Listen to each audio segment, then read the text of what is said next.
سرکار بغداد شہنشاہ ولایت سلطان الاولیاء سیدنا عبد القادر جیلانی رضی اللہ تعالیٰ عنہ، ماں کے پیٹ سے ہی ان کو ولایت عطا کی گئی ہے۔ یہ وہ اولیاء میں سے ہیں جن کا پیدائشی اللہ تعالیٰ نے منتخب فرمایا ہے۔ بلکہ جس وقت آپ کی ولادت ہوئی، یہ شعبان کا آخری دن، اور آپ کی والدہ ماجدہ کے بطن سے آپ اس عمر میں پیدا ہوئے جب عورتوں میں اولاد کی امید ختم ہو چکی ہوتی۔ آپ کی ماں کی عمر 60 سال کی تھی جب آپ پیدا ہوئے۔ یہ خود اپنے آپ میں ایک کرامت ہے۔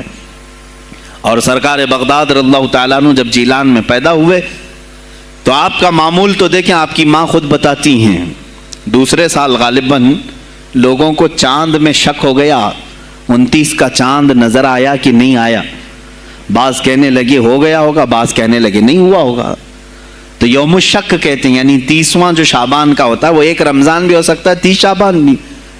تو لوگ آئے حضرت فاطمہ ام الخیر کے پاس جو غوث پاک کی ماں ہے، پوچھا کہ کل کا چاند ہوا کہ نہیں ہوا، ہمیں شک ہو گیا ہے۔ آپ نے کہا چاند ہو گیا ہے اور رمضان شروع ہو چکا ہے۔ کہا کیسے؟ کہا صبح سے میرا بیٹا عبد القادر دودھ کو منہ نہیں لگایا ہے، اور میرے بیٹے کا یہ معمول ہے پچھلے رمضان سے ہی، جس وقت غوث پاک پیدا ہوئے رمضان شروع تھا۔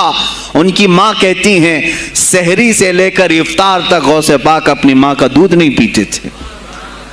یہ بچپنے میں ماں کی گود میں روزے کا آپ کے اوپر کوئی مکلف نہیں تھے، آپ احکام شریعت ابھی آپ کے اوپر لاگو نہیں تھے، لیکن اللہ کا ایک ولی آتا ہے تو وہ نظام خدا قائم کرنے کے لیے آتا ہے۔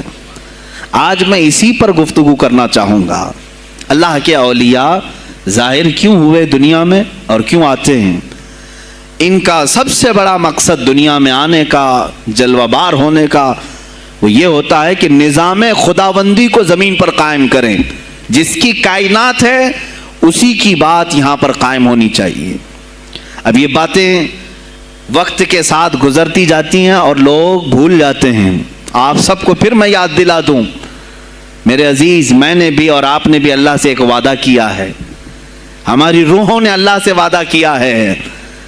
جب اللہ تعالیٰ نے ہمیں پیدا بھی نہیں کیا تھا، اس وقت ہماری روحوں کو بلا کر اس نے ایک وعدہ لیا، الست بربکم